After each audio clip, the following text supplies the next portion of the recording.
Now, Aristotle's solution to the above philosophical problems, that is, the problems of Plato, through his concept of substance, Aristotle brought the forms back from the world of ideas to the perceivable world. According to Aristotle, substance is that which has got independent existence. Neither matter nor form can exist independently. The reality, which is the substance, is a combination of matter and form. Concepts like pure form and pure matter are mere abstractions of thought, they are not realities. One can say that all particular things can be called substance since they have an essential form which exists in the substratum called matter. Now, causal theory of Aristotle. Causal theory plays a role in understanding Aristotle's notion of substance, which is a combination of matter and form. Also, it assumes an important position in Aristotle's attempt to explain the problem of change. According to Aristotle, every effect is a result of four kinds of cause, that is, material cause, efficient cause, formal cause, and final cause. Material cause is the stuff out of which an effect is constructed or something is developed. Example, a chunk of marble out of which statue is made. Efficient cause, it is used in much broader sense by Aristotle. It is the motion or actual force which is responsible for the production of effect.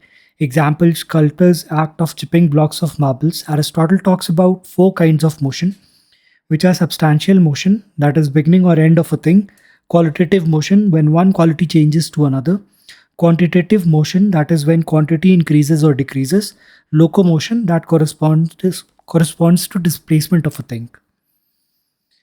Now, formal cause is the form which the material cause assumes. Example, the form of statue exists in the mind of artist. The potentiality to become statue exists in the material cause. Now, final cause, Aristotle believes in the unconscious theological evolution of universe and not mechanical. Emergence of effect has come out of because of some purpose. Example, to beautify the palace with statue. That is the purpose of statue. We can see the final cause is the drive behind the efficient cause to transform matter into a desired form. Also, the final cause, that is the purpose for which change is taking place, is nothing but actualizing into a desired form. Thus, one can merge the efficient and final cause under the formal cause. Hence, the four causes can be reduced to two, that is material and formal. Formal would include the efficient cause, the formal cause, and the final cause.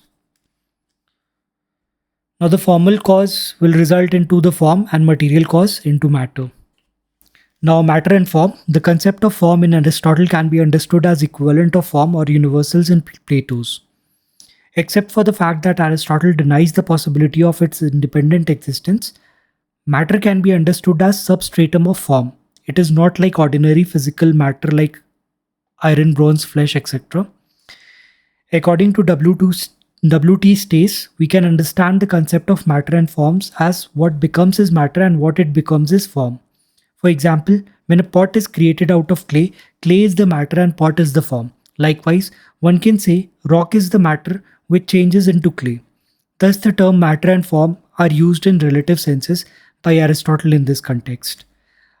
In another sense, we can say matter is that which gets transformed into another form, since all entities which we perceive in the world can change. All those which have the potential to transform into some other form can be considered as matter. Thus, concepts of matter and form are fluid and relative. In certain contexts, Aristotle says that matter is something indefinite and indeterminate. Form is what matter is made into. It is essential quality of a particular. It is the principle of determination. From the realistic point of view, matter and form are inseparable. Separation of form and matter exists only at the mental level. Apart from the relative sense, Aristotle discusses about the concept of matter and form in absolute sense. Aristotle accepts the concepts of formless matter and matterless forms. That is, actus prunus in his theory of potentiality and actuality. Now, potentiality and actuality. The concept of potentiality and actuality plays a crucial role in Aristotle's philosophy in the following aspects. In his attempts to bridge the uncompromising dualism between matter and form in Platonian philosophy, in explaining the problem of becoming or change, which was not emphasized upon Plato's philosophy. also for formulating metaphysical theory of nature, and for establishing the possibility of existence of God. Now, potentiality can be understood as the capability in a thing which it enables it to transform into other possible things or state. Actuality is the transformation of potentiality into concretely existing things. This transformation occurs either consciously or unconsciously. For example, a seed, when sown in soil, evolves into a tree unconsciously. A man consciously chisels out sculptures from a marble. In both these cases, the actual thing is potentially implicit in the cause. Like the Satkaryavadins in Indian philosophy, Aristotle advocates a theory of unfoldment, which states that problem of becoming is about the development of a thing from lower to higher forms, making use of potential implicit in it.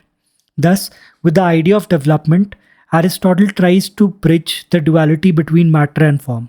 Here, the idea of development is wedded to Aristotelian concept of substance, which states that there is no absolute distinction between matter and form.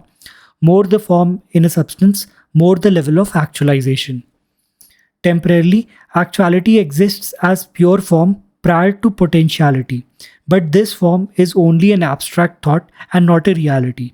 When a potter creates a pot, he imagines the form to be created and then begins the development process.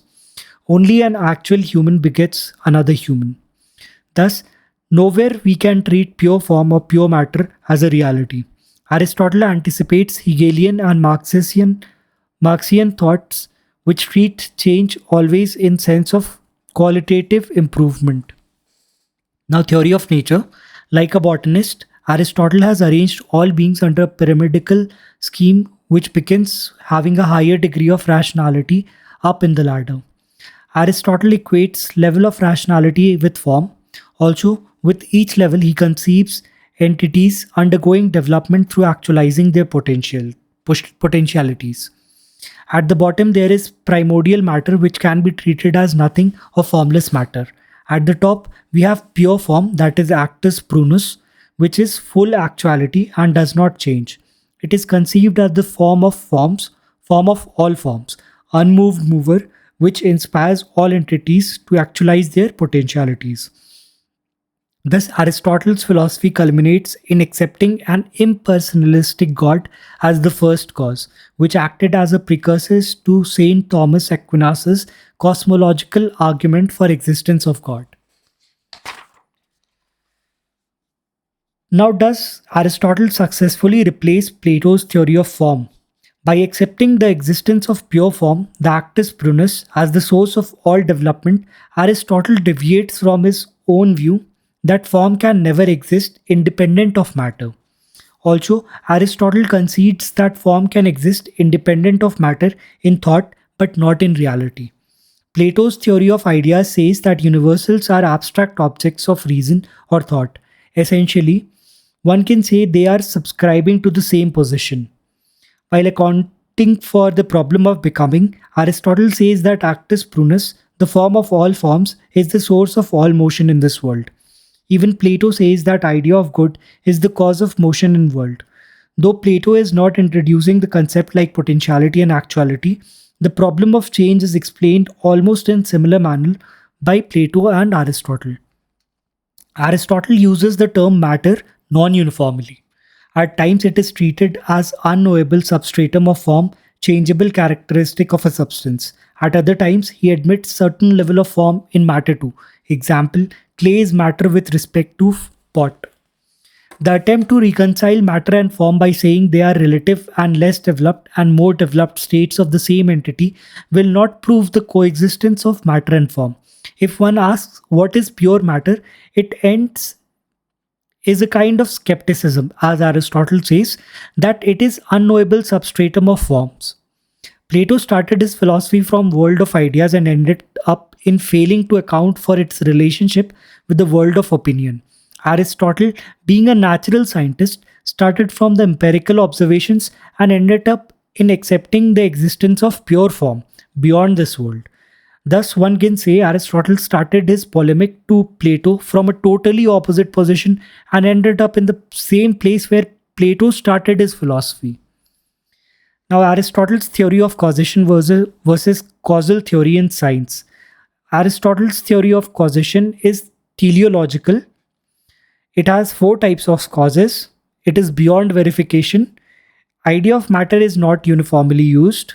Actus prunus, which is equivalent of impersonalistic God, is cause of all motion. Cause and effect can coexist simultaneously. Now, modern causation, that is the scientific causation, is mechanical in nature. Cause effect relationship between two events. It will come under logical positivists, principle of uh, principle of verification. Now, matter is the physical principle obeying basic laws of science. There is no prime mover like God in scientific causation. Cause will always temporarily precede the effect. Now, Aristotle's theory of nature versus modern evolution. Species and genera are fixed for Aristotle. Modern evolutionists believe that at one time, the present species and genera were not in existence and got evolved in due course. Also, there were many species which got completely extinct in the past. Aristotle's evolution is intraspecies, but the modern evolution is essentially interspecies. In his pyramidal scheme, Aristotle deals with evolution of an embryo into human, egg into chick, etc. Modern evolution deals with evolution of one species to another life transformation, example from apes to human beings. Now, Aristotle's evolution is purely teleological, which never gets into the question of mechanism behind this evolution. Modern evolution makes use of genetic studies to understand the how behind the scheme of evolution. Modern evolution makes use of rigorous studies of different organs of animals, locomotion, abilities, climatic factors, etc., to formulate charts of living beings. Aristotle arbitrarily makes use of criteria of rationality to create the pyramidal structure of classification of living beings. For Aristotle, the impersonalistic God, which is at the top of the world process, is the actual reason for evolution. In modern evolution, there is no scope for transcendental entities like God. That'll be all for Aristotle. We'll be starting.